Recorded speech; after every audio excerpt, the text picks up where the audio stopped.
राज्यात पुढील 5 दिवस अवकाळीचे ढग. राज्यामध्ये पुढील 5 दिवसामध्ये ढगांच्या गडगडाटासह अवकाळी पावसाचा अंदाज आहे आणि काही ठिकाणी गारपीट होण्याची देखील शक्यता आहे. रत्नागिरी आणि सिंधुदुर्ग जिल्ह्याला पावसाचा येलो अलर्ट. जिल्ह्यामध्ये अवकाळी पावसाची शक्यता हवामान खात्याचा अंदाज आहे. किनारपट्टी भागामध्ये वेगवान वाऱ्याची शक्यता आहे. अमरावतीमध्ये तापमानामध्ये घट. उष्णतेची लाट कमी झाली आहे. विदर्भामधील काही जिल्ह्यांमध्ये तुरळक पावसाची शक्यता आहे.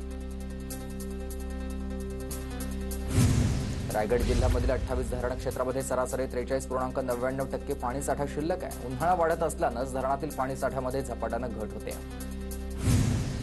कपाशीच्या BG2 बियाण्यांची दरवाढ झाली आहे. शेतकऱ्यांचा उत्पन्न खर्च वाढणार आहे. BG2 बियाण्याच्या प्रति 450 ग्रॅमच्या एका पाकिटावर 37 रुपयांची वाढ झाली आहे.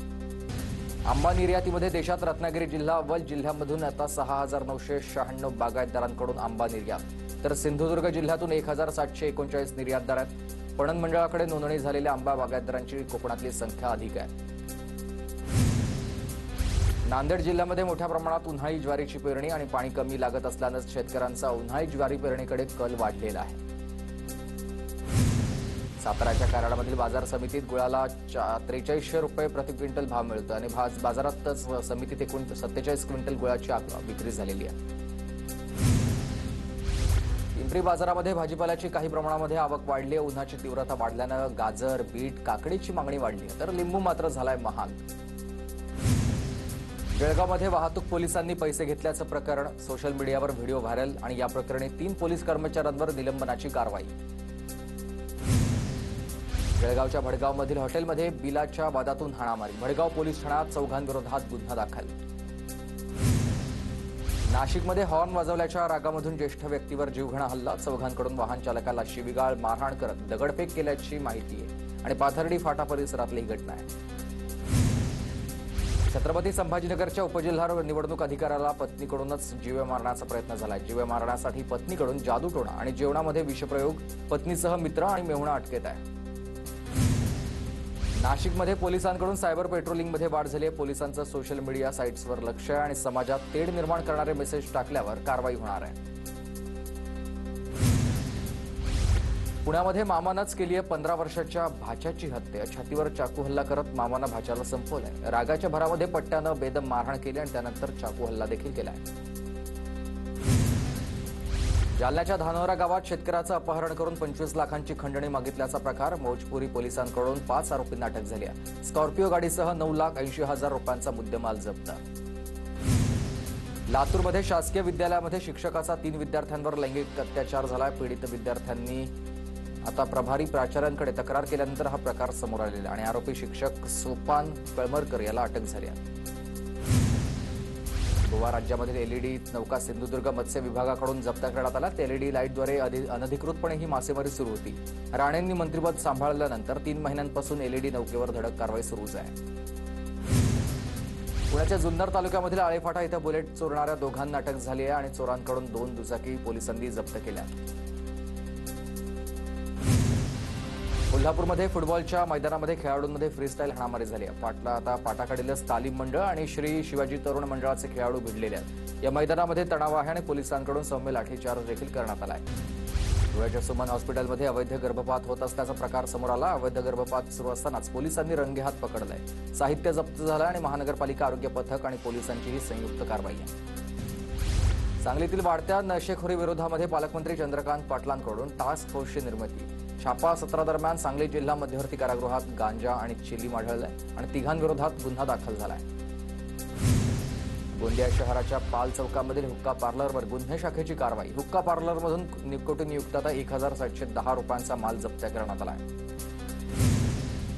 अकोल्याच्या बाळापूरमधील सावरपाटी या गावात खाऱ्या पाण्यामुळेच अनेकांना किडनीचे विकार झालेत. क्षारयुक्त पाणी प्यायल्यानं किडनीचा आजार झाल्याचा गावकऱ्यांचा आरोप आहे.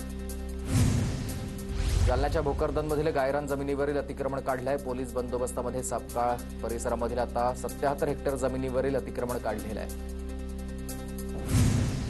संभाजी ब्रिगेडनं नाव बदलावं. शिवधर्म फाउंडेशनची मागणी आहे. नाव न बदलल्यास 3 एप्रिलला राज्यभर आंदोलन करण्याचा इशारा दिलाय. धर्मरक्षक छत्रपती संभाजी महाराज ब्रिगेड असं नाव करण्याची मागणी आहे. सहकारी बँका आणि पतसंस्थांमधील ठेवीदारांना 15 लाखांचं संरक्षण मिळावं. काँग्रेसचे माजी आमदार मोहन जोशी यांची मागणी आहे. सोलापुरात थकीत मालमत्ता करावरील दंड आणि व्याज 100% माफ करा. ठाकरे गटाचा नगरपालिकेला इशारा आहे. सकारात्मक निर्णय न झाल्यास तीव्र आंदोलन करण्याचा इशारा दिला आहे. सोलापूरच्या माढामध्ये नगरपंचायतीकडून मालमत्ता कर आणि पाणीपट्टी थकबाकी वसुली मोहीम. 8 जणांचं नळ कनेक्शन तोडलंय. स्थानिक आणि मुख्याधिकाऱ्यांची खडाजंगी. कर वसुलीसाठी भंडारा नगर परिषदेची धडक मोहीम. कर थकबाकी असणाऱ्या आस्थापनांवर कारवाई. परिषदेची मालमत्ता कराची मोठी रक्कम थकीत आहे आणि 35% कमी वसुली झाल्यास नगरविकास विभागाच्या अनुदानाला कात्री लागण्याची धास्ती आहे. वाशिम मार्गे धावणार आहे हैदराबाद भावनगर हैदराबाद ही विशेष साप्ताहिक रेल्वेगाडी.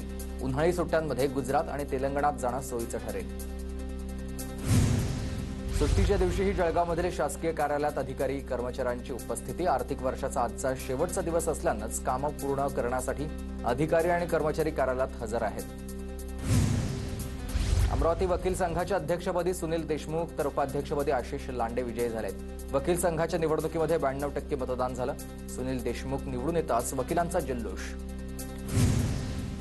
अमरावतीच्या तिवसा नगरपंचायत नगराध्यक्षपदी प्रतिभा गोरखेडे यांची निवड झाली आहे. तिवसा नगरपंचायतीवर काँग्रेसची एकाती सत्ता आहे.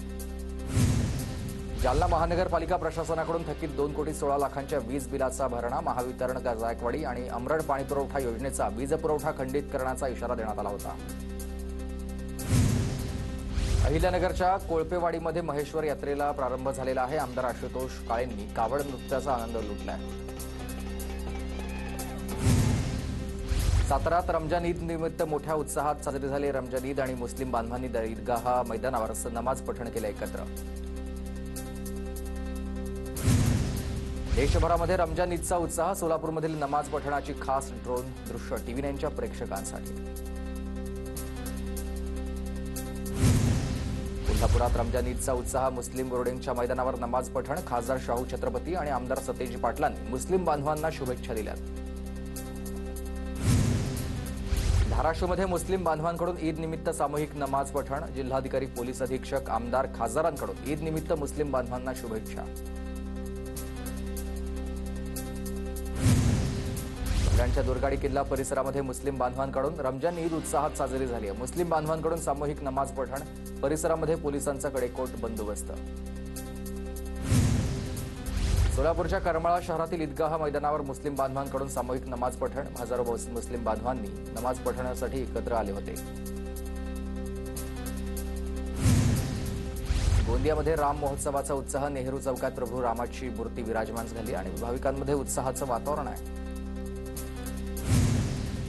अक्कलकोटमध्ये आज स्वामी समर्थांचा प्रकट दिन सोहळा. स्वामी भक्त राज्याच्या कानाकोपऱ्यामधून अक्कलकोटमध्ये दाखल झालेत. मंदिरामध्ये भाविकांची मोठी गर्दी होते.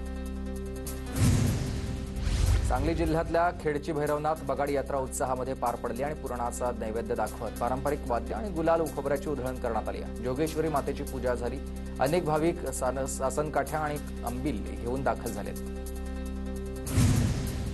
धुळे तालुक्यातल्या वरखेडीमध्ये बहिरम महाराज यात्रोत्सव झाला आणि यात्रेतील परंपरेनुसार 12 गाड्या ओढल्या जात आहेत. यात्रेमध्ये विविध वस्तू, खेळणी आणि मनोरंजन करणाऱ्या तमाशांची रेलचे. जळगावच्या चाळीसगावमध्ये नववर्ष आणि गुढीपाडव्यानिमित्त कुस्त्यांची दंगल. अनेक वर्षांपासून रघुवीर व्यायाम प्रसारक मंडळामार्फत आयोजन करण्यात आलंय. कुस्ती शौकीनांची मोठी गर्दी झाली.